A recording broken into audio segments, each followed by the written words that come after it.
А и помагаше ли Ванчо Михайлов на Не, Бугария не. с отредени свои активности? Не, никаква активност нямаше. Пак казвам, негови структури, които бяха из света, ние ги помагахме материално. Не сакаше да дојде во Пиринска Македонија Не. уште еднаш пред да умри? Нямаше как да дойде, що щехме да си услужим отношенията с Югославия. Имаше ли сон Тодор Живков да ја приклучи Македонија кон Бугарија? Дали имаше, Не. дали живееше за тој сон? Не, никога. Меѓутоа сите тие прашања, сите тие идеологии во однос на македонското прашање од времето на Живков и денес постојат. И денес многу им е тешко на бугарските политичари да кажа дека постои македонски народ, уште потешко да им е каже дека постои македонски јазик, па тешко може да се потпишат тие меѓудржавни документи. Значи таа политика од времето на Тодор Живков и ден денес живее во Бугарија. Иако Бугарија може би влезена во Европската унија, се уште во калта на политиката во однос на Македонија од времето на Живков. Нашата политика не е била националистична по отношение на Македония никога. Сега с влизането и вие, Може би асимилаторска. не е била никога асимилатор, никога не сме Сте имали сакали претенции. 2 милиони луѓе да направите бугари. Не.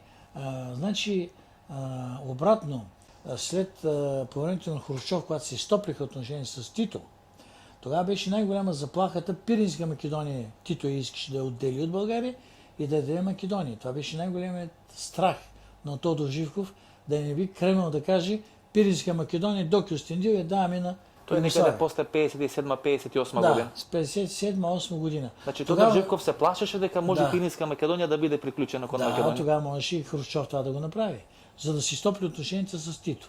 Шансите беа големи, значи. Да, много големи бяха шансовете. Тогава Тодор Живков измисли една постановка, че България може да стане 16-та република на Съветския съюз, за да може да спре този процес да отделят Кремъл, да отдели Пиринския край, да го даде на Македония, като знак за стопляне на отношенията с Йосип Брос Тито. А Тито беше много силен.